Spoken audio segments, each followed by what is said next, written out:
Yes. Hello? Yes, this is Jackie speaking. Hi, my name is Tony, and this is Every Frame a Painting. Some filmmakers can do action, others can do comedy, but for 40 years, the master of combining them has been Jackie Chan. These days, there's a lot of movies that combine funny scenes with fight scenes. But even when the movie's good, the comedy and action seem to be two different directors and two different styles. And that's why Jackie's so interesting. In his style, action is comedy, and his work shows that the same filmmaking principles apply, whether you're trying to be funny or kick ass. So let's dive in. If you'd like to see the names of the films as I'm talking, press the CC button below. Ready? Let's go.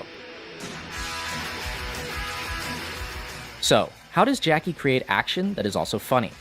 First off, he gives himself a disadvantage. No matter what film, Jackie always starts beneath his opponents. He has no shoes, he's handcuffed, he has a bomb in his mouth.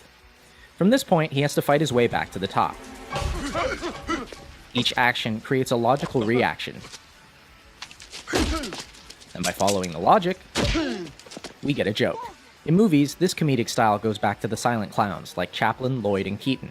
But I think Jackie has distilled it down to one line of dialogue.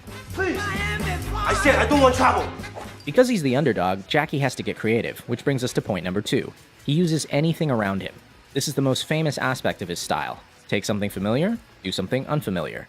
I've seen him fight with chairs, dresses, chopsticks, keyboards, Legos, refrigerators, and of course, not only does this make each fight organic and grounded, it also gives us jokes that couldn't happen anywhere else. Number 3, Jackie likes clarity. He doesn't do dark scenes where everything is color-corrected blue. If his opponent wears black, he wears white. And if his opponent's in white, then he's styling. His framing is so clear that in every shot, he's setting up the next bit of action. Here, even though we're watching the stuntman, 2/3 of the frame is the staircase. A few seconds later, we see why.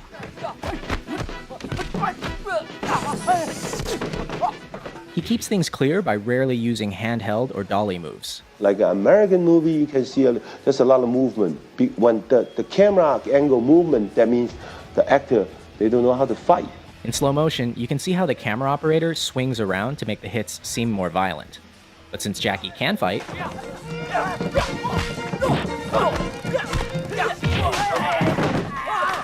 I never move my camera. Always steady, wide angle.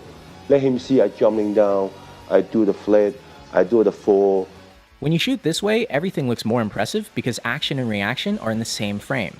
Notice how you can always see Jackie, the car, and the wall at the same time. But a similar stunt from Rush Hour 3 never includes all of the elements in the same shot, and it doesn't work. The same principle applies to comedy. This shot, directed by Sammo Hung, shows us the punch, the bad guy's face, and Jackie's face all in one. Now check out the same gag in Shanghai Noon. Here, action and reaction are separate shots. It kinda works, but not nearly as well. Why don't more directors do this? Because of number 5. They don't have enough time. Jackie is a perfectionist, willing to do as many takes as necessary to get it right. And in Hong Kong, he's supported by the studio, which gives him months to shoot a fight. And the most difficult thing is when I throw the fan and coming back, more than 120 tick. Those kind of scenes, oh, Jackie, good. It's not good. You can do it. Except, do you have the patience or not? When I rewatch his work, these little things are the ones I'm most impressed by. He doesn't need to do them and they eat into his budget, but he still does them because he wants to. And it's that going above and beyond that I respect and admire. But in America, they don't allow you to do that, because the money just poof, poof, poof, poof. And his American work is missing something else. And there's a rhythm also into the way that the shots are performed and also the way they're edited. And Jackie said something very interesting that, that the audience don't know the rhythm's there until it's not there. Jackie's fight scenes have a distinct musical rhythm, a timing he works out on set with the performers. Ready, action! Stay where you are! Stay where you are, don't chase me! Boom, boom! Then, boom! See? Everybody looks good. Even experienced martial artists have trouble with it. In his earliest films, you see him learning the timing from Yuan Heping, and it's very much like Chinese opera. But by the mid-80s, working with his own stunt team, he had something totally unique.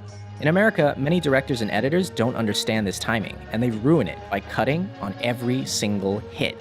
But in Hong Kong, directors hold their shots long enough for the audience to feel the rhythm.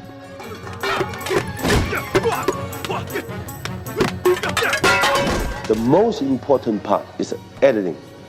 And most of the directors, they don't know how to editing. Even the stunt coordinator, they don't know how to editing. Hong Kong directors like Jackie and Sammo cut a particular way. In the first shot, you hit your opponent in the wide. In the second shot, you get a nice close-up. But when you cut the shots together, you don't match continuity. At the end of shot 1, the elbow is here. At the beginning of shot 2, it's all the way back here. These 3 frames are for the audience's eyes to register the new shot, and they make all the difference. I'm start from here, here. But 2 shots combined, this is zone. That's power. In other words, show it twice, and the audience's mind will make it one hit that's stronger. By contrast, modern American editing doesn't show the hit at all. At the end of shot 1, the leg is here. At the beginning of shot 2, it's in the same place, going backwards. But because they cut at the exact frame of the hit, it doesn't feel like a hit. A lot of people think this is because of the PG-13 rating, but even R-rated films do this now. It looks like a bunch of people flailing around, instead of a bunch of people getting hurt.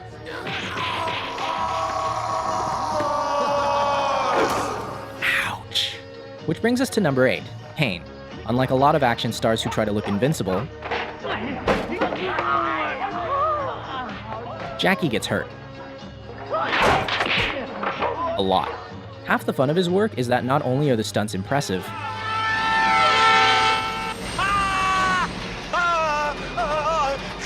there's always room for a joke. Pain humanizes him, because no matter how skilled he is,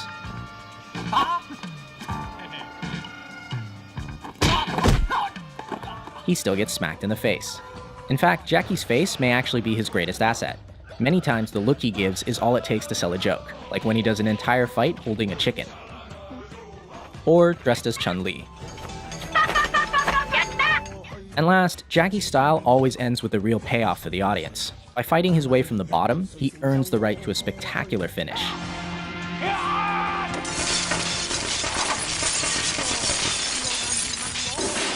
He doesn't win because he's a better fighter, he wins because he doesn't give up.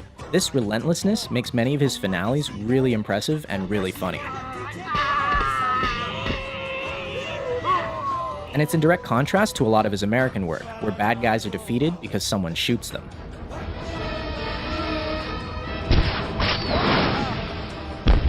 Come on! But most of all, I think Jackie's style proves something.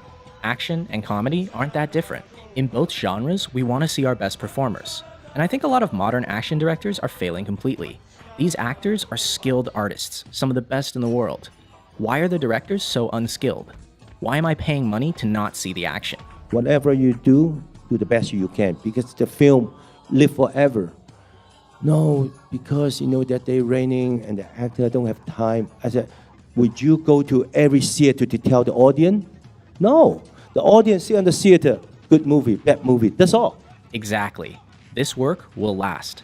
And on that note, I leave you with the greatest death scene in film history.